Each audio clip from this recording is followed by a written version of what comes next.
Hello दोस्तों, स्वागत है आपका मेरे चैनल पर। इस वाले वीडियो में हम लोग वीडियो की परीक्षा जो 2018 में होने वाली है, 2018 वाली एग्ज़ाम वाला है और साथ में 2023, इन दोनों के बारे में हिंदी के जो कुछ क्वेश्चंस देखेंगे। ये काफ़ी इंपॉर्टेंट क्वेश्चंस हैं और वीडियो की परीक्षा में आए हुए हैं।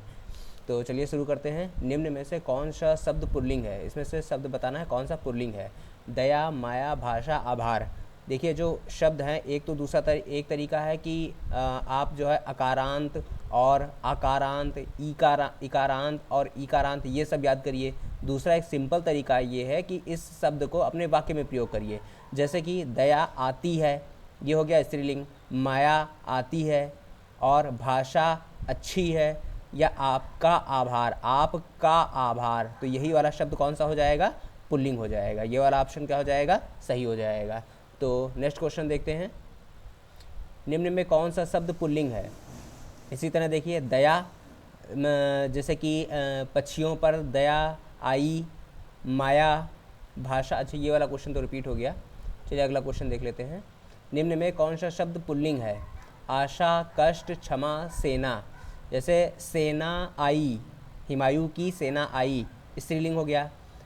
हिमायू को क्षमा दी गई, आई हो गया ना, तो ये जो है स्त्रीलिंग हो गया। कष्ट, बहुत कष्ट हुआ। आपकी आशा की, स्त्रीलिंग। कष्ट जो है, यही शब्द जो है वो पुल्लिंग हो जाएगा। ऑप्शन 2। Next question. निम्न में कौन सा शब्द स्त्रीलिंग है? अब देखिए इसमें स्त्रीलिंग बताना है। विवाद, सारा, रूप, आय। आय देखिए, अगर सेंटेंस बनाएंगे, आपकी आय स्त्रीलिंग, आपका रूप, का आ रहा है। देखिए घटना का सार, या व्यक्तियों का विवाद, या जो है भूमि का विवाद, तो सब में का आ रहा है, बस आय में है ये स्त्रीलिंग हो जाएगा। आय में की आ रहा है। ऑप्शन आपका 4th सही हो जाएगा। नेक्स्ट क्वेश्चन देखते हैं। निम्न में कौन सा शब्द स्त्रीलिंग है? इसमें देखिए, ग्रह, चंदन, पत्ता, सभा। जैसे कि विदुषी या फिर विद्वानों की सभा, पेड़ का पत्ता। इसमें देखिए स्त्रीलिंग छाड़ना था, तो हमारा आंसर आ चुका है कि सभा जो है स्त्रीलिंग होगा। ऐसे ही जो है ये वाले जो वर्ड हैं, ग्रह, चंदन और पत्ता, इसको अगर जो आप सेंटेंस में बनाएंगे तो ये सारे पुल्लिंग में आएंगे। Next question. ये वाले क्वेश्चन आसान है, बस थोड़ा सा ध्यान देना है। संधि कितने प्रकार की होती है? संधि कितने प्रकार की होती है? यह संधियाँ 3 प्रकार की होती हैं। कौन कौन सी होती हैं? एक होती है स्वर संधि, और एक व्यंजन, और तीसरा विसर्ग। तो स्वर संधि के क्वेश्चन काफ़ी पूछता है। इसमें जो है होता है दीर्घ संधि। दीर्घ और वृद्धि में लोग कंफ्यूज रहते हैं। दीर्घ, गुण, वृद्धि। तो दीर्घ को इस तरह आप याद रख सकते हैं, द मतलब सेम जो है वर्ड आ रहे हैं, तो यानी आ के साथ में आ जाए, इसी तरह आ प्लस आ, इसी तरह ई के साथ ई आए, या ए के साथ ए आए, मतलब समान होंगे, तो जो है दीर्घ संधि हो जाएगा। और गुण संधि, गुण संधि हो जाता है आ के बाद में ई आए, ई या ऊ आए, और ई का क्या हो जाएगा? ए हो जाएगा, और ऊ का क्या हो जाएगा? ऊ का हो जाएगा आपका ओ, ऊ हो जाएगा आपका ओ। और इसी तरह वृद्धि संधि जो देखेंगे, तो आ के बाद में देखिए आ चुका है, फिर आ के बाद में ई ऊ आ चुका है। अब बचा क्या है इसके बाद में? ए और ओ औ, ये सारा बचा है। तो जो ए आएगा, जब ए आएगा तो इसका वृद्धि होगी तो क्या हो जाएगा? इसमें आय हो जाएगा। जब ओ में वृद्धि होगी यानी बड़ा होगा तो हो जाएगा औ। और इसके बाद में दीर्घ संधि, गुण संधि, वृद्धि संधि हो गया। अब बचता है आपका यण संधि, यण संधि और अयादि संधि, अयादि संधि। इसको एक साथ में क्यों नहीं लिखा गया था? क्योंकि इसमें जो है देखिए, सब में शुरुआत में जो है आ या आ रहे हैं। यण से थोड़ा चेंज हो जाता है। यण में आता है शुरुआत में ई या बड़ी ई, और ऊ या बड़ू ऊ, ये आते हैं। और अयाद में ई ऊ हो गया। अब उसके बाद में क्या बचा? ए और ए और ओ और औ, ये बचे हैं। इसके बाद में जो है यण में देखेंगे, अगर जो ई और ऊ के बाद में कोई दूसरा स्वर आता है तो इसका हो जाता है ई का या, ई का या, और जो ऊ का हो जाता है वह हो जाता है वाह। और इसी तरह जो ए होता है, ए का हो जाता है आपका आय, और जब आय होगा तो होगा जाएगा आय, जब आय होगा तब हो जाएगा आय, और ओ का हो जाएगा अव, और इसी तरह जब अ होगा तो हो जाएगा आव। इतना अंतर है, तो ये सीरियल याद रखना है। दीर्घ में द मतलब सेम सेम, और उसके बाद में गुण में आ के बाद में क्या आ जाएगा ई, फिर ई ऊ हो गया, उसके बाद में आ के बाद में ए आय ओ औ हो गया। अब देखिए जो स्वर की जो सीरीज है वो ख़त्म हो गई, इसके बाद में फिर से पलट के आएंगे हम लोग ई पर पकड़ेंगे। ई ऊ वाला जो है इसके बाद में कोई स्वर आ जाए, उसके बाद में या और वाह, और ई ऊ हो गया, उसके बाद में कौन सा स्वर आया ओ ए आय ओ औ के बाद में फिर आगे ख़त्म सीरीज। तो इसीलिए ए ओ के बाद में आगे जो है कोई भी स्वर है तो ये हो जाएगा आय आओ। इतना आपका स्वर संधि हो जाएगा। अब व्यंजन की लिस्ट लंबी है, इसके बाद अभी एक क्वेश्चन इसमें है व्यंजन का, वहाँ पर थोड़ा डिस्कस कर लेंगे। तो अगला देखते हैं क्वेश्चन हम लोग। सदानंद का संधि विच्छेद, देखिए व्यंजन संध आ गया। सदानंद का संधि विच्छेद क्या होगा? अब बहुत लोग इसको सद प्लस आनंद जो है लिख देंगे, लेकिन ऐसा नहीं है। सदानंद का हो जाएगा सत प्लस आनंद, ये वाला हो जाएगा ऑप्शन सही।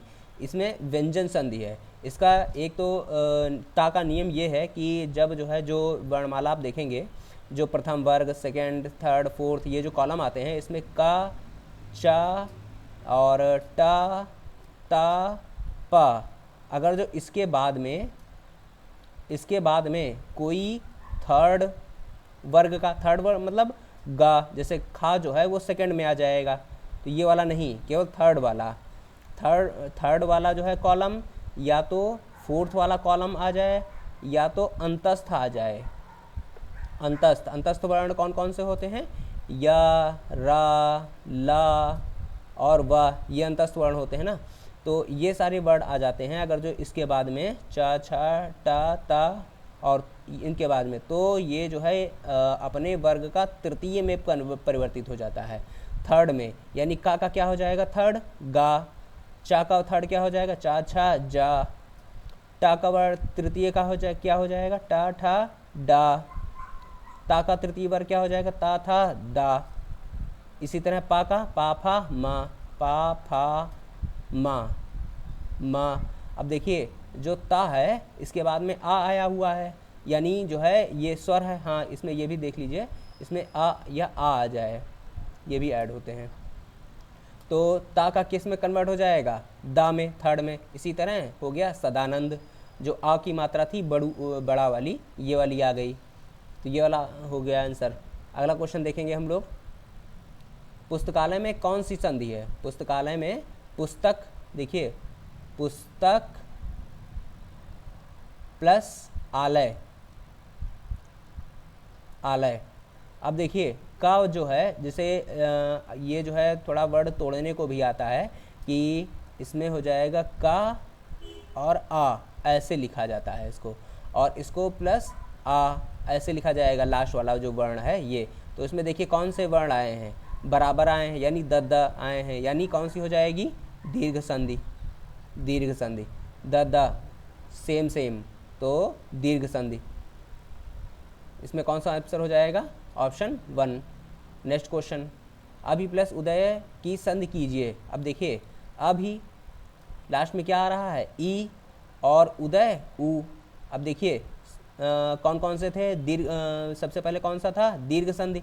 आ प्लस आ रहा था, दीर्घ संधि। उसके बाद में क्या था? आ प्लस ई आ रहा था, गुण संधि। आ प्लस ए आ रहा था, वृद्धि संधि। फिर उसके बाद में ई, इसके बाद में क्या आ रहा था?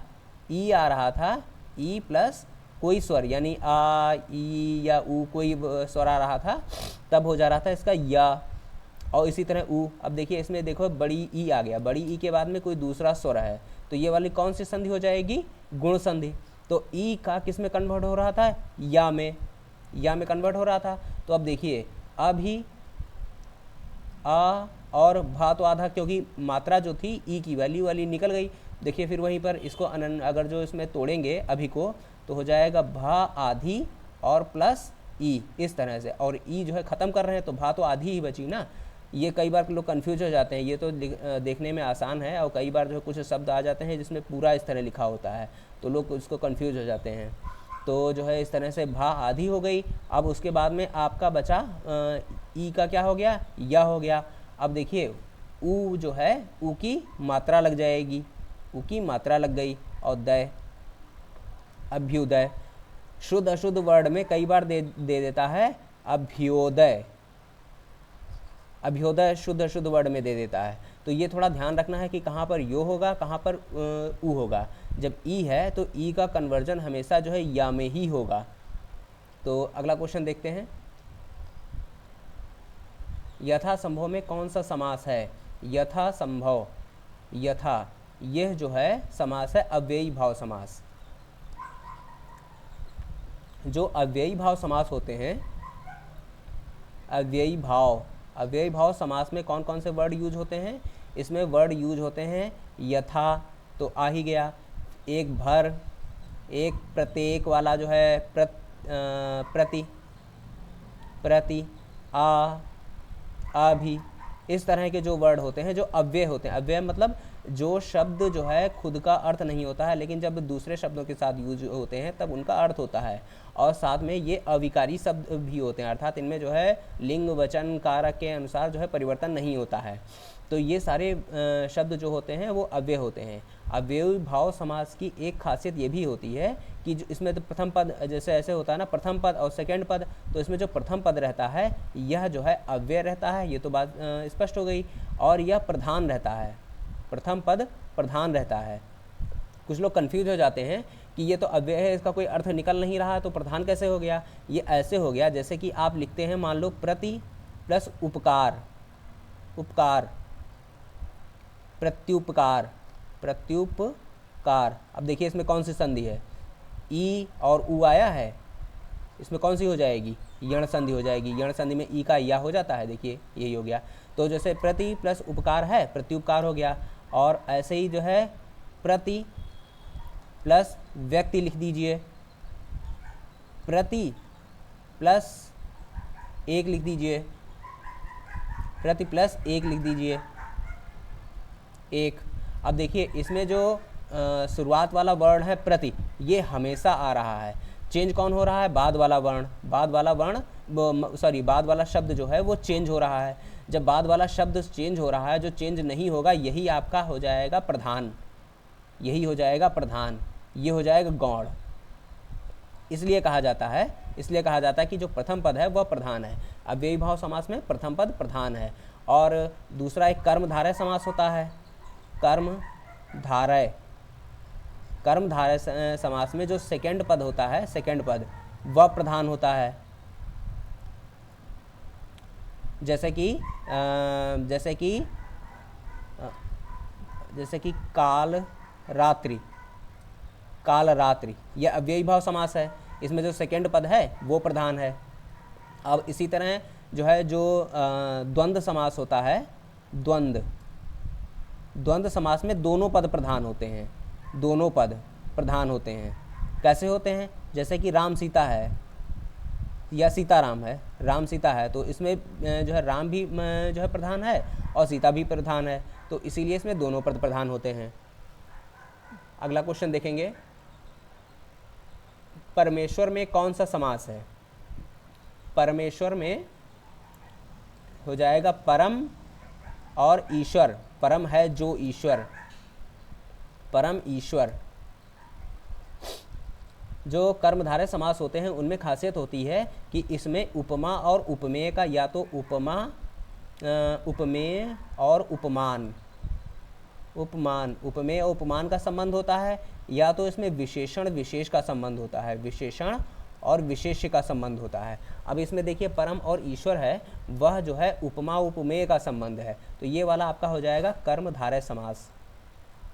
अगला क्वेश्चन देखेंगे, अध्यक्ष में कौन सा उपसर्ग है। अध्यक्ष में कौन सा उपसर्ग हो जाएगा, अधि।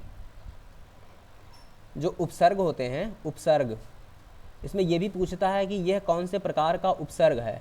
तो प्रकार में एक तो आता है आपका संस्कृत का उपसर्ग, एक आता है आपका हिंदी का, एक आता है आपका तुर्की का, तुर्की या अरबी वगैरह, और एक आता है आपका अंग्रेजी का उपसर्ग। जो देखिए संस्कृत में जो उपसर्ग होते हैं इन्हें आप रटेंगे तो बहुत ज़्यादा समय लग जाएगा। शब्द से वो उपसर्ग से शब्द बनाकर देखिए, जैसे कि प्रति है, अभी है, सत है, सद है, ये वाले जो वर्ड हैं, ये वाले जो उपसर्ग हैं, ये सारे आपके संस्कृत के शब्द आ जाएंगे। और जो हिंदी के जो है कौन से आ जाएंगे, हिंदी के आपके आ जाएंगे जैसे आ है, या अन है, या सा है, या सु है, ये वाले जो शब्द हो जाते हैं ये आपके संस्कृत के हो जाते हैं। और तुर्की या फिर जो है जो अरबी वगैरह के जो उपसर्ग कौन से हो जाएंगे, ये हो जाएंगे जैसे कि बेमुरव्वत ऐसे बोलते हैं ना, या बेगैरत, तो बे हो गया। और जो है खुश नसीब या खुश मिजाज, इस तरह से खुश भी हो गया।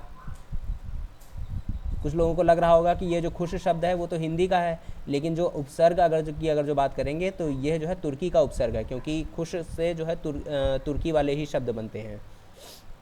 तो खुश हो गया। इसी तरह अन्य भी होते हैं। अंग्रेजी में अंग्रेजी के उपसर्ग कौन कौन से होंगे, जैसे कि अंग्रेजी के उपसर्ग हो जाएंगे स्कूल, नहीं स्कूल में नहीं हो रहा है, जैसे आ लगाते हैं, चंद्रबिंदी नहीं है, केवल आ है, ये वाले जो उपसर्ग हो जाते हैं ये वाले अंग्रेजी के उपसर्ग आ जाते हैं। तो अगला क्वेश्चन देखते हैं, संग्राम में उपसर्ग बताइए। अब देखिए इसमें जो है अधिकतर लोगों को लगेगा सन जो है उपसर्ग है, जबकि उपसर्ग कौन सा हो जाएगा, सम। अब इसका थोड़ा एक्सप्लेनेशन हम लोग देख लेंगे। जो सम है, सम प्लस ग्राम, इसमें जो है व्यंजन संधि है। इसमें कौन सी संधि है, व्यंजन संधि, इसमें व्यंजन संधि है। जब जो है इसमें जब म होता है प्रथम वर्ण में और उसके बाद में कोई वर्ग का तीसरा चौथा या फिर इस तरह से होता है, तब उसका जो है पंचमाक्षर हो जाता है, यानी अंग की बिंदी लग जाती है। तो इसीलिए जो माँ है, माँ को अंग की बिंदी में लगाएंगे तो इस तरह लगा देंगे। संग्राम, ये कौन सी संधि है, व्यंजन संधि। तो उपसर्ग और प्रत्यय के लिए संधियाँ भी याद करनी जरूरी है। तो ये वाला कौन सा हो जाएगा, सम। इसी तरह जो दूसरे वर्ड हैं जैसे कि संगम, जैसे कि कौन सा हो जाएगा, संगम। और एक कोई वर्ड संग्रह, संग्रह, ये इस वाले वर्ड में भी क्या हो जाएगा, सम। सम जो है हो जाएगा उपसर्ग आपका। और सम ये कौन सा जो है उपसर्ग है, हिंदी का है या संस्कृत का है, सिंपल सी बात है संस्कृत का शब्द है, ये जो है संस्कृत का उपसर्ग है, शब्द नहीं उपसर्ग है। अगला क्वेश्चन, सावधानी में कौन सा प्रत्यय है। अब देखिए इसको अगर जो तोड़ेंगे तो हो जाएगा सावधान प्लस नी। नी हो जाएगा क्या, सावधान प्लस नी, नहीं, क्योंकि ना तो ऑलरेडी आ ही गया है। इसको अगर जो तोड़ेंगे तो लास्ट में केवल ई आता है। तो यहाँ पर कौन सा हो जाएगा प्रत्यय आपका, ई। प्रत्यय में भी जान लीजिए, प्रत्यय में जो है दो टाइप के प्रत्यय होते हैं, एक होता है कृत प्रत्यय, एक होता है तद्धित प्रत्यय। ये धा है, तद्धित प्रत्यय जो क्रिया के साथ में, क्रिया या फिर धातु के साथ में आते हैं, क्रिया या धातु साथ में आते हैं, वो कृत प्रत्यय होते हैं। और इसके अलावा जो संज्ञा या विशेषण के साथ में आते हैं, संज्ञा या विशेषण, वो जो है क्या होते हैं, आपके तद्धित प्रत्यय होते हैं, विशेषण। अब इसमें ये भी जो है डिवीज़न नहीं है कि जो है कोई एक प्रत्यय अगर जो कृत प्रत्यय है तो वो तद्धित नहीं हो सकता है। वो जो हम लोग मूल शब्द देखेंगे उसके अनुसार डिसाइड करेंगे। जैसे कि वर्ड है ईया, जैसे कि प्रत्यय है ईया, ईया आपने लिख दिया। अब इससे जो है रसोइया, रसोइया भी शब्द बनता है, और इससे जो है बढ़िया शब्द भी बनता है, बढ़िया, घटिया भी बनता है। अब देखिए जो रसोइया है ये वाला अगर जो यह शब्द रसोइया के साथ में आएगा तो ये हो जाएगा तद्धित, ये हो जाएगा तद्धित। और अगर जो बढ़िया के साथ में आएगा तो ये हो जाएगा कृत प्रत्यय, क्योंकि ये क्रिया के साथ में आ रहा है या धातु के साथ में। इसमें धातु कौन सी है? बढ़, यानी बढ़ना, यानी बढ़ने वाला, वो है बढ़िया, तो बढ़ हो जाएगा, तो ये कृत प्रत्यय है। अगर ईया जो है इसके साथ में आ जाएगा तो कृत प्रत्यय हो जाएगा, इसके साथ में आ जाएगा तो तृधृत प्रत्यय हो जाएगा। तो अगर जो पूछेगा कि ये कृत प्रत्यय है या तृधृत प्रत्यय है तो शब्द देगा, पूरा शब्द देगा। इसी तरह केवल नहीं पूछेगा कि ईया क्या है। अगला क्वेश्चन ये वाला पूछता भी है, जिंदगी में कौन सा प्रत्यय है? अब देखिए इसमें जो है जिंदगी में कौन सा प्रत्यय हो जाएगा आपका? जिंद प्लस गी, कौन सा प्रत्यय हो गया आपका? गी। ऑप्शन 1 सही है। अब इसमें जो है ये वाला बताइए कौन सा प्रत्यय होगा? ये जो है कृत प्रत्यय या तद्धित प्रत्यय है? ये जो है क्रिया के साथ में या फिर धातु के साथ में तो आया नहीं, कोई धातु या फिर क्रिया तो है नहीं, तो इसीलिए कौन सा हो जाएगा यहाँ पर? तद्धित प्रत्यय, तद्धित प्रत्यय। अब इसके अलावा इससे संबंधित कोई दूसरा भी वर्ड क्या आ सकता है? बिल्कुल आ सकता है, जैसे कि बंदगी है, बंदगी, या फिर खानगी, खानगी। इस तरह से गी जो है इसका जो है उत्तर हो जाएगा। अगला क्वेश्चन, निम्न में कौन सा शब्द तत्सम है? तत्सम का अर्थ होता है जो संस्कृत जो है संस्कृत निष्ठ हो, अर्थात संस्कृत की तरह यूज हो रहे हों। अब देखिए पिया का जो है तत्सम तो प्रिय होता ही है, तत्सम यही वाला वर्ड हो गया, ये वाला ऑप्शन सही है तत्सम। बाकी अन्य हालांकि देख लेते हैं। मोर का तत्सम क्या होगा? मयूर। चार का क्या हो जाएगा? चत्वारि, चत्वारि। कुछ जगह आपको चतुर्थ दिखाई देगा, चतुर्थ, चतुर्थ। ये तत्सम इसका जो है चार का नहीं होता है। अगर जो चौथा कहेंगे, चौथा, चौथा, चौथे का तत्सम होता है चतुर्थ, चतुर्थ। लेकिन चार कहेंगे तो चार का चत्वारि जो है तत्सम होता है। कुछ किताबों में हो सकता है आपको चतुर्थ लिखा दिख जाए। अगला क्वेश्चन, निम्न में कौन सा शब्द तत्सम नहीं है? तत्सम नहीं है अर्थात तद्भव है। अब देखिए वचन, ये तो संस्कृत टाइप का ही है, तो ये हो जाएगा तत्सम। शलाका, इसका जो है तद्भव होता है सलाई, सलाई, तो ये भी जो है ये तत्सम है। अब तिक्त, तिक्त का क्या होता है तत्सम? तीता, यही वाला हो जाएगा आपका तत्सम। चार का तो आप लोगों ने अभी देखा ही है, चत्वारि। तो इसमें देखिए जो तीता है यही आपका तद्भव है, ये आपका तद्भव है, अर्थात ये तत्सम नहीं है। बाकी सारे क्या हैं? आपके तत्सम। अगला क्वेश्चन, निम्न में कौन सा शब्द देशज है? देशज शब्द वे होते हैं जिनकी उत्पत्ति का जो वर्णन है वो केवल जो है अपने देश अर्थात भारत में मिलता है। भारत से उत्पन्न हुए शब्द ही केवल देशज शब्द कहल जाते हैं। जैसे कि जो तेंदुआ है, तेंदुआ को इंग्लिश में तो लेपर्ड कहते हैं, लेपर्ड कहते हैं, लेकिन जो है जो तेंदुआ शब्द है ये केवल भारत का ही है। इसी तरह जैसे कि अगर जो आप कहेंगे चीता, चीता, या फिर इसी तरह जैसे कि धोती शब्द है, ये जो शब्द, ये तो तेंदुआ पहली बार आ गया है, लेकिन अगर जो आप ये धोती शब्द खूब आता है, धोती, ये जो है आपका देशज शब्द है क्योंकि बाकी किसी देश में नहीं होती है। इसी तरह साड़ी, साड़ी, या कटोरा, कटोरा,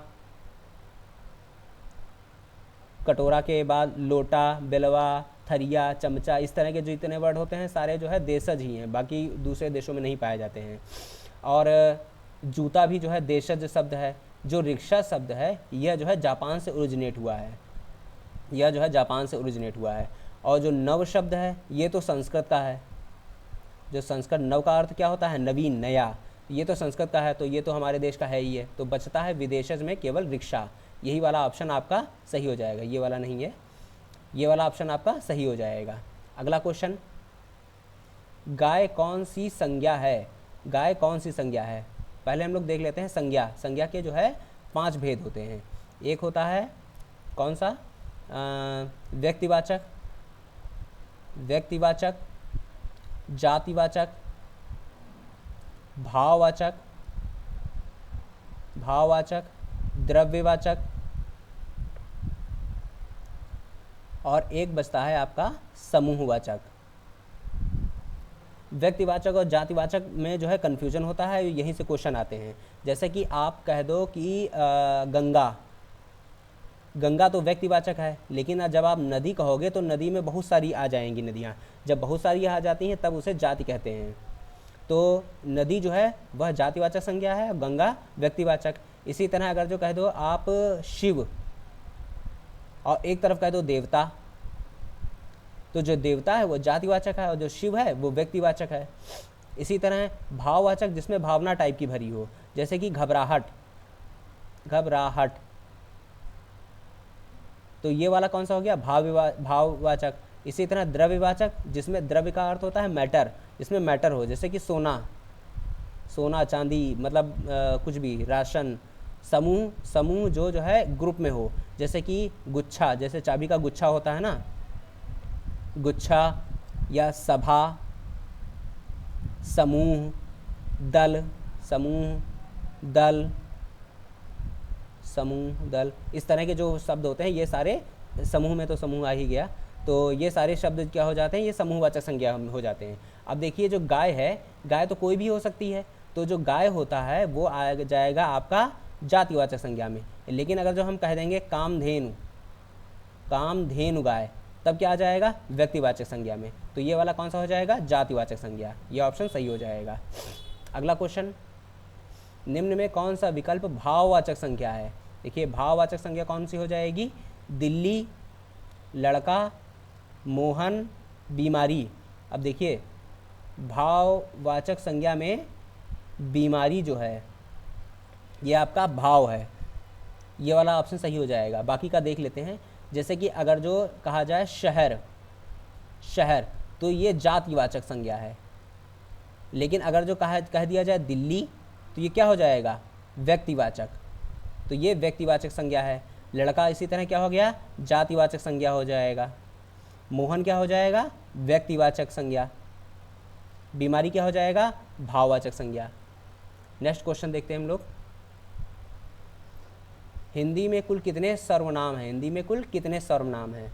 जो हिंदी में मूल सर्वनाम है उनकी संख्या केवल 11 बताई गई है, इसका ऑप्शन हो जाएगा 11। अब ये भी देख लेते हैं हम लोग कौन कौन से सर्वनाम के जो भेद होते हैं, भेद जो है 6 होते हैं, 11 सर्वनाम होते हैं, थोड़ा सा अंतर है, देख लेंगे सारा पूरा।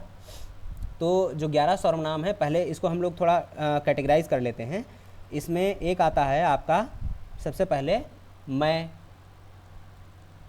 एक आ जाएगा तुम या आप, उसके बाद में क्या आ जाएगा,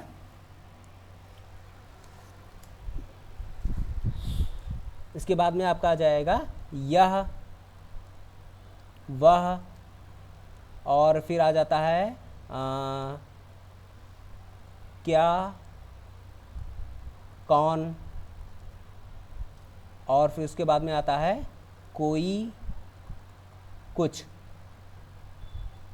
इतने आपके जो है सर्वनाम कितने हो गए, 1 2 3 4 5 6 7 8 9, ये तो 9 ही हुए हैं, 2 छूट गए हैं, 2 छूट गए, यह, वह, जो, अच्छा हाँ ये जो सो छूट गया है, जो सो, 11 हो गए। इतने आपके टोटल 11 सर्वनाम हैं। अब इसमें देखिए जो शुरुआत वाला आता है ना, मैं, तुम, संबंध, जो सो है ये संबंधवाचक हो गया, और कोई वाला है ये जो है आपका हो जाएगा प्रश्नवाचक, और निश्चयवाचक, अनिश्चयवाचक, और क्या हो जाएगा आप निजवाचक, और ये वाले क्या हो जाएंगे व्यक्तिवाचक। इतने हो गए आपके, यानी 6 भेद जो हैं वो सारे इसी में समाहित हो जाएंगे। ये आपके 11 सर्वनाम हैं। अगला क्वेश्चन देखते हैं, सर्वनाम के कुल कितने भेद होते हैं। ये तो अभी बताया गया है, सर्वनाम के कितने भेद होते हैं, कुल 6। पर्वतीय में कौन सा विशेषण है, पर्वतीय में कौन सा विशेषण है। जो विशेषण होता है तो ये 4 प्रकार के विशेषण हैं। इसमें हो जाएगा पर्वतीय गुणवाचक विशेषण। संख्यावाचक विशेषण में क्या होता है, जैसे कि 2 आम, ये सब संख्यावाचक हो जाएंगे। संख्यावाचक में जो है 2 टाइप के होते हैं, एक तो निश्चित और एक अनिश्चित, जैसे कि कुछ आम तो अनिश्चित, 2 आम तो निश्चित।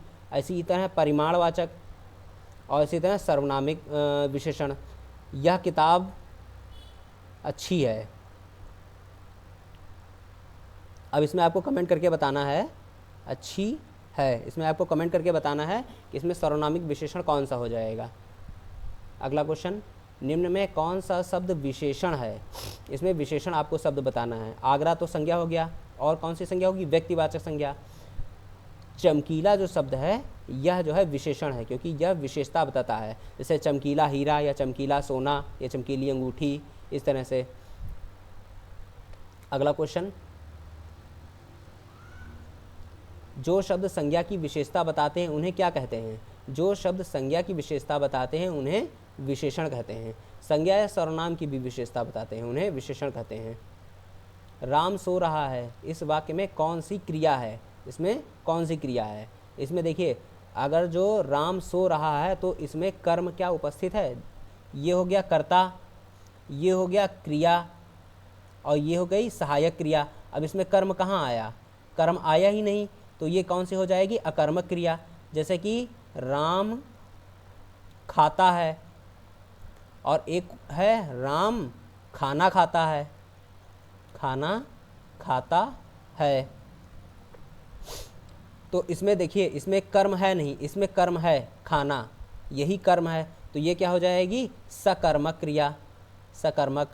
इसका एक जो है याद करने का तरीका ये भी है कि अगर जो इसमें क्या और कौन, क्या का उत्तर अगर जो मिल जाए तो जो है वो सकर्मक क्रिया होगी। जैसे कि राम खाता है, क्या खाता है? खाना खाता है। इसमें जो है क्या खाता है का उत्तर नहीं मिल रहा है, तो इसीलिए ये क्या हो जाएगी? अकर्मक क्रिया। अगला क्वेश्चन, वह एक सप्ताह बाद आया, इस वाक्य में कौन सा शब्द क्रिया विशेषण है? देखिए, अगर जो इस सेंटेंस को आप थोड़ा देखेंगे तो वह जो है कर्ता हो गया, कर्ता, और एक सप्ताह ये हो गया कर्म। उसके बाद में आया वाला शब्द क्या हो गया? क्रिया। बचा कौन सा शब्द? कौन सा शब्द क्रिया विशेषण है? यही वाला शब्द क्रिया के जो पहले आया वो हो गया क्रिया विशेषण, बाद। यानी कौन सा ऑप्शन सही हो जाएगा? बाद। ये हो जाएगा क्रिया विशेषण। अगला क्वेश्चन, वह एक सप्ताह, ये तो वही क्वेश्चन हो गया। सेनाएं युद्ध से आगे बढ़ी, इस वाक्य में संबंधवाचक बताइए। संबंधवाचक शब्द कौन सा हो जाएगा? इसमें देखिए, संबंधवाचक शब्द वह होता है जो किन्हीं दो संज्ञाओं या फिर दो जो है शब्दों के बीच में संबंध स्थापित करता है। अब देखिए, सेनाएं बढ़ी युद्ध में, युद्ध से आगे बढ़ी, तो इसमें जो है जो संबंध है वह आगे है, क्योंकि बढ़ना तो जो है वर्ब हो गया, ये तो क्रिया हो गई। ठीक है, सेनाएं जो हैं ये जो है कर्ता हो गई।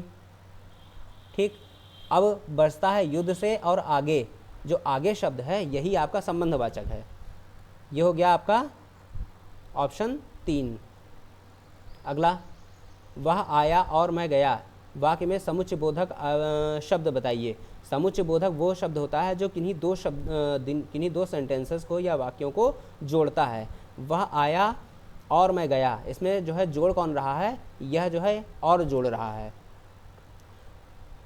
इसी तरह जो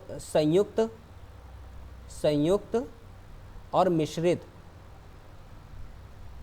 और एक सरल, 3 तरह के जो है सेंटेंस होते हैं रचना के आधार पर, रचना या व्युत्पत्ति के आधार पर, रचना के आधार पर। जब और या लेकिन इनका प्रयोग होता है। अब देखिए, इसके यहाँ पर और की जगह पर या, और की जगह पर व, या फिर या की जगह पर अथवा, लेकिन की जगह पर जो है परंतु, इस तरह वर्ड जो है कुछ भी हो सकते हैं। तो मूल शब्द यही है, ये सारे यूज हो जाते हैं, तब होता है आपका संयुक्त वाक्य। मिश्रित वाक्य, पहला शब्द तो ये याद रखना है कि, ये वाला वर्ड काफ़ी कंफ्यूज करता है कि, जो। अब उसके बाद में जैसे, वैसे, जहाँ, तहाँ, जो है इस तरह के जो वर्ड आते हैं सारे मिश्र वाक्य में हो जाते हैं। अगला क्वेश्चन, तो इसमें कौन सा हो जाएगा? और। अगला क्वेश्चन, हाय अब मैं क्या करूं, वाक्य में विस्मयादि बोधक शब्द कौन सा है? ये तो काफ़ी सरल है, विस्मयादि बोधक कौन सा हो जाएगा? हाय। ये हो जाएगा आपका ऑप्शन 1 सही हो जाएगा।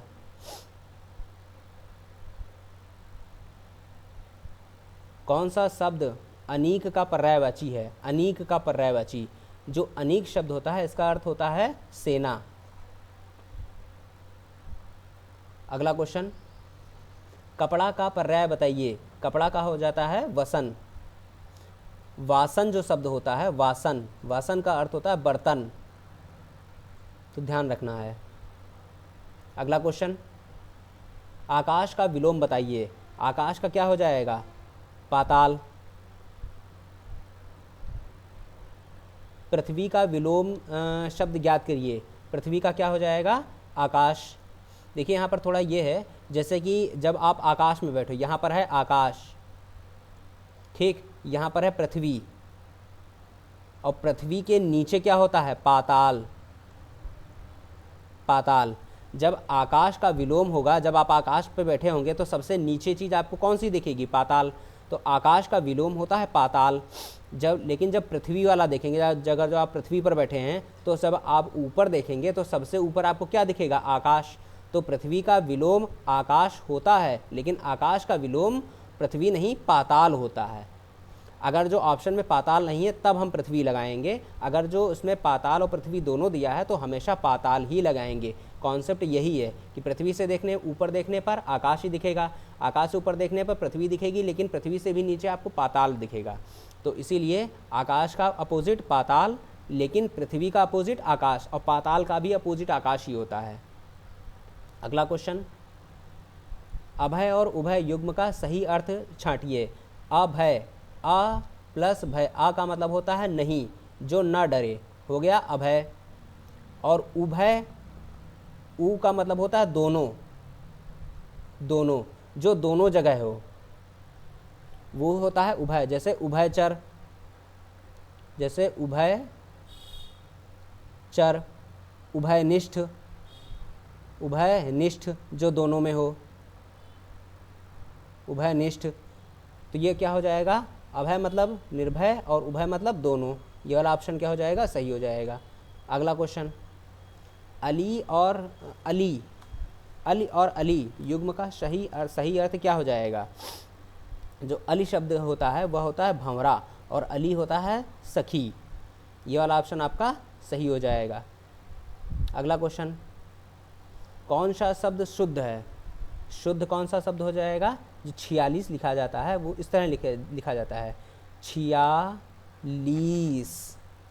हमेशा इसमें ई की मात्रा रहती है, और यही चीज़ पूछता है जो है इसमें इधर की मात्रा लगा के पूछेगा, जबकि ये नहीं होता है, ई होता है।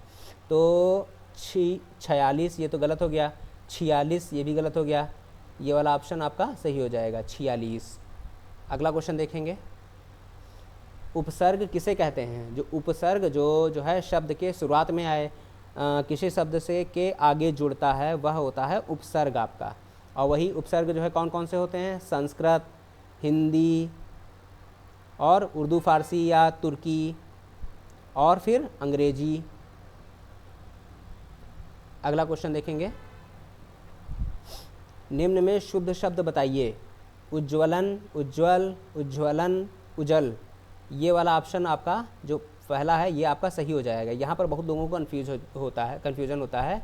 जब ये उज्ज्वलन है, अगर जो इसके लास्ट में प्लस प्रत्यय अगर जो कुछ लगा देंगे, तब ये जो डबल आधी जा बनती है ये केवल हाफ रह जाएगी। जैसे प्रज्वल है, प्रज्वल इस तरह लिखते हैं, लेकिन जब प्रज्वलित मतलब इसमें अगर जो इत प्रत्यय लगा देंगे, ठीक है, तो हो जाएगा प्रज्वलित, तब इसमें केवल एक हाफ रह जाएगा। और जब इसमें प्रत्यय नहीं लगा होगा तब इसमें दो हाफ रहेंगे, दो हाफ रहेंगे, इसमें एक हाफ रहेगा। इतना अंतर है कि एक बार प्रत्यय लगा देना और एक बार प्रत्यय ना लगाना, ये बहुत ज़्यादा पूछा जाता है। समीक्षा अधिकारी आरओ में तो हर साल आता ही आता है। अगला क्वेश्चन, जब कोई सरकारी पत्र, ज्ञापन या कार्यालय ज्ञापन एक साथ अनेक प्रेषितों को भेजा जाता है उसे क्या कहा जाता है? उसे कहते हैं सर्कुलर या परिपत्र। हिंदी से इंग्लिश वर्ड भी याद कर लीजिए क्योंकि ये सारे आपके आते हैं। आदेश का क्या होता है? ऑर्डर, ये तो सरल ही है। अनुस्मारक का होता है रिमाइंडर, रिमाइंडर। और अधिसूचना का क्या होता है? Notification, notification. परिपत्र का क्या होता है? सर्कुलर। और इसके अलावा क्या पूछा जाता है, ज्ञाप या ज्ञापन, ज्ञाप या ज्ञापन, इसको कहते हैं मेमोरेंडम, मेमोरेंडम, इसको कहते हैं मेमोरेंडम। तो जो सर्कुलर की खासियत क्या होती है, सर्कुलर जो है एक स्थान से उद्गमित होता है और जो है कई सारे गंतव्य तक पहुंचता है, उद्गम, उद्गम और ये गंतव्य, गंतव्य, गंतव्य। तो इसका उद्गम एक रहता है, गंतव्य अनेक रहते हैं। और इसकी क्या कोई अपनी भाषा होती है, अपनी भाषा तो होती है, शासकीय कार्य जो है से संबंधित होती है, लेकिन जो शासकीय पत्र, अर्धशासकीय पत्र और जो है जो ऑफिस ऑर्डर, इनसे संबंधित कोई भी फॉर्मेट जो है सर्कुलर के लिए यूज किया जा सकता है। इसीलिए इसकी अपनी कोई भाषा तो नहीं होती है, यह जिस रूप में भेजा जाता है, अर्थात अगर जो शासकीय आदेश के रूप में भेजा जा रहा है तो वह उसी का फॉर्मेट ले लेगा, अगर जो अर्धशासकीय रूप में भेजा जा रहा है तो उसी का फॉर्मेट ले लेगा। तो इस तरह रहता है, इसका खुद का फॉर्मेट नहीं रहता है, लेकिन जिस फॉर्मेट में भेजा जाता है उसी का खुद जो है ग्रहण कर लेता है। तो ये हो गया। और इसका काम क्या है, इसका काम है कि किसी जो है सूचना को द्रुत गति तक, द्रुत का मतलब होता है तेज, द्रुत गति से जो है सभी जो है विभागों तक पहुंचाना, इससे धन और समय की बचत होती है। यानी अगर जो प्रश्न पूछा जाए कि वह कौन सा जो है शासकीय पत्र है जिससे सबसे ज़्यादा धन और समय की बचत होती है, तो ये हो जाएगा उत्तर आपका जो है परिपत्र, परिपत्र। अगला क्वेश्चन, परिपत्र से संबंधित एक वीडियो पड़ा हुआ है, तो इसमें जो है जितने ये शासकीय पत्र हैं करीब 8 हैं, 7-8 हैं, तो ये सारे जो है जिनकी विशेषता, अंतर सब में सारा बताया गया है, आप उसको देख सकते हैं। अगला क्वेश्चन, जब एक अधिकारी दूसरे अधिकारी को व्यक्तिगत नाम पर पत्र लिखता है उसे क्या कहा जाता है। जब व्यक्तिगत नाम पर पत्र लिखता है और अधिकारी अर्थात शासकीय व्यक्ति को लिखता है तो वो होता है अर्धशासकीय, अर्धशासकीय। इसमें एक और पूछा जाता है कि इसका संचालन किस तरह होता है। इसका संचालन द्विआयामी होता है। द्विआयामी का मतलब है कि ये वरिष्ठ से कनिष्ठ, वरिष्ठ और नीचे कौन सा हो जाएगा, कनिष्ठ, कनिष्ठ मतलब छोटा, वरिष्ठ से कनिष्ठ की तरफ भी जा सकता है और कनिष्ठ से वरिष्ठ की तरफ भी जा सकता है, द्विआयामी होता है। और इसको सरकारी गजट में, सरकारी गजट में प्रकाशित किया जाता है और इसको जो है अभिलेखीय महत्व का होता है, अभिलेखीय, माफ़ करिए ये गजट में प्रकाशित नहीं किया जाता है, शासकीय जो पत्र होता है वो प्रकाशित किया जाता है। क्योंकि अर्धशासकीय पत्र है वो तो व्यक्तिगत तौर पर लिखा जा रहा है, अगर जो गजट में प्रकाशित कर दोगे तो व्यक्तिगत का मतलब क्या रह जाएगा, इसीलिए ये जो है गजट में प्रकाशित नहीं किया जाता है, लेकिन अभिलेखीय महत्व का होता है। अभिलेखीय महत्व का मतलब ये होता है कि जो है ऑफिस में रिकॉर्ड भले व्यक्तिगत पत्र लिखा हो गया हो, लेकिन जो है पद से पद को लिखा गया है तो इसमें जो है इसको जो है रिकॉर्ड में रखा जाता है, इसीलिए ये अभिलेखीय महत्व का हो गया। अगला, तो इसमें कौन सा ऑप्शन हो जाएगा, अर्धशासकीय पत्र। अगला क्वेश्चन, एक विद्यार्थी को अपने स्कूल के प्रधानाचार्य को अभिनिवेदन में क्या लिखना चाहिए। आपका भवदीय, आपका आज्ञाकारी शिष्य, आपका सेवक। अब देखिए इसमें कौन सा क्वेश्चन सही हो जाएगा, भवदीय। जो एक दो वर्ड होते हैं, एक होता है भवदीय और एक होता है भवनिष्ठ। भवनिष्ठ, जो भवनिष्ठ होता है वो थोड़ा अनऑफिशियल टाइप का होता है, ज़्यादा प्रेम भाव ज़्यादा होता है इसमें जो है प्रेम भाव ज़्यादा होता है और थोड़ा अनऑफिशियल होता है, अनऑफिशियल होता है। ये वाला जो होता है ये जो है ऑफिशियल होता है, मतलब प्रेम भाव कम होता है और जो पद के कर्तव्य निष्ठता, कर्तव्य इसमें जो है ज़्यादा रहता है। तो ये वाला जो होता है वह जो है शासकीय, शासकीय और भवनिष्ठ अर्धशासकीय में जो है यूज किया जाता है। तो इसमें तो जो है आपके प्रधानाचार्य के लिए जो स्कूल लिखेगा इसमें तो आपका आज्ञाकारी शिष्य ही लिखेगा। तो भवदीय के बारे में जो है दोनों का अंतर बता दिया है। और आपका तब लिखेंगे जब आप अपने मित्र को लिख रहे होंगे, आपका सेवक तब लिखेंगे जब जो है आप अपने जो है गुरु जैसे अनऑफिशियल गुरु या फिर जो है किसी मतलब व्यक्तिगत तौर पर जो है ऐसे लिख रहे हैं तो उस वहाँ पर आपका सेवक लिखा जाएगा। लेकिन जहाँ तक जो सेवक वर्ड है वो थोड़ा जो है दबा हुआ शब्द आता है, इसीलिए अब जो है किसी भी पत्र में आपका सेवक नहीं यूज किया जाता है। अगला क्वेश्चन, संक्षेपण मूल पाठ से कितने शब्दों में लिखा जाता है? या जो है 1/3 शब्द में लिखा जाता है। संक्षेपण को जो है प्रेसी बोलते हैं, प्रेसी या प्रेसिस बोलते हैं इंग्लिश में। 2 शब्द हैं, एक तो होता है संक्षेपण, जो पेपर में लिखने को आता है वो होता है संक्षेपण, या तो आता है सारांश। बहुत ज़्यादा बच्चे इसमें कंफ्यूज रहते हैं कि संक्षेपण में क्या लिखें, सारांश। जब संक्षेपण पूछा जाता है तब सारांश लिख देते हैं, जब सारांश पूछा जाता है तब संक्षेपण लिख देते हैं। तो इसमें अंतर ये है कि जो संक्षेपण लिखा जाता है, जो पैसेज के जो शब्द होते हैं, जो पैसेज की लाइनें हैं, वही उन्हीं को जो है शॉर्ट करके इसको 1/3 में लिख देते हैं। और जब सारांश पूछा जाता है तो सारांश को हम पहले अर्थ समझ लेते हैं, उसका सार निकालते हैं और सार के अंश को अपने शब्दों में लिखते हैं। ये दोनों में अंतर है। इसमें जो है जो पैसेज में अगर जो आए हुए आप सेम लाइनें लिखेंगे तो इसमें आपके नंबर कट जाएंगे, ये आपका गलत हो जाएगा। तो अपने शब्दों में लिखने वाला सारांश, 1/3 में रिड्यूस करके लिखने वाला संक्षेपण। अगला क्वेश्चन, हिंदी में ध्वनियाँ कितने प्रकार की होती हैं? ध्वनियाँ का मतलब है वर्ण, इसको अक्षर भी बोलते हैं। अक्षर का मतलब होता है जिसका क्षर ना हो, क्षर यानी क्षरण ना हो, उसे अक्षर बोलते हैं। तो ध्वनियाँ कितने प्रकार की होती हैं? 2 प्रकार की होती हैं। कौन कौन सी? पहला स्वर और दूसरा व्यंजन। पहला स्वर हो गया, दूसरा व्यंजन हो गया। अगला क्वेश्चन, मात्रा के आधार पर स्वर कितने प्रकार के होते हैं? मात्रा के आधार पर स्वर 2 प्रकार के होते हैं, एक दीर्घ स्वर और दूसरा लघु। यहाँ पर जो है कुछ लोग कहेंगे कि नहीं 3 प्रकार के होंगे, प्लुत स्वर भी होता है, कुछ लोग कहेंगे। लेकिन अगर जो आप वासुदेव नंदन या हरदेव बाहरी की कोई भी किताब देखेंगे उसमें प्लुत स्वर के बारे में लिखा तो है, लेकिन जब उसमें वर्गीकरण किया गया है कि कितने प्रकार के स्वर हैं तो उसमें केवल 2 ही प्रकार लिखे गए हैं, दीर्घ स्वर, दीर्घ स्वर और लघु स्वर। जो प्लुत स्वर है ये बाद में विकसित हुआ है, यानी इसको जो है भाषा के आधार पर लिखा जाता है, लेकिन वर्णमाला में इसको स्थान नहीं दिया गया है। केवल जब सेंटेंस लिखते हैं तब लिखा जाता है। प्लुत स्वर होते क्या हैं? जिनके उच्चारण में जो है स्वर लघु स्वर से 3 गुना समय लगता है, वो होते हैं प्लुत स्वर। इसमें उदाहरण हैं ओम, जैसे कि इस तरह लिखते हैं ओम, या फिर हे राम, जैसे ऐसे हे राम इस तरह ये वाला, या ओम जैसे ऐसे लिखते हैं, ये वाले प्लुत स्वर आ जाते हैं। तो ये इसका स्वर का प्रकार तो है, लेकिन जो मूल रूप से स्वर होते हैं वो 2 ही प्रकार के होते हैं। तो कभी भी आप जो है 3 लगा के मत चले आइएगा, ज़्यादा जो है एनालिसिस करेंगे तो क्वेश्चन गलत हो जाएगा। अगला क्वेश्चन, जिह्वा के आधार पर स्वर कितने प्रकार के होते हैं? जिह्वा के आधार पर स्वर हमारे 3 प्रकार के होते हैं। कौन कौन से होते हैं? एक होता है अग्र स्वर, फिर मध्य, फिर आता है आपका पश्च। जो मध्य स्वर आता है वो आपका आता है आ। जो अग्र स्वर आता है, जो जबान के आगे भाग से बोला जाता है, वो आता है आपका ई और ए तो इसमें पश्च में आ जाएगा, ए ओ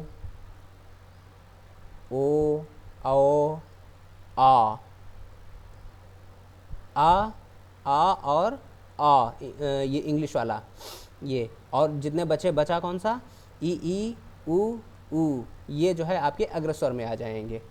अगला क्वेश्चन, ये वाले 50 क्वेश्चन पूरे हो गए हैं। तो आपको वीडियो अगर जो पसंद आया हो, एक्सप्लेनेशन पसंद आया हो, तो चैनल को सब्सक्राइब करिए, लाइक करिए। Thank you.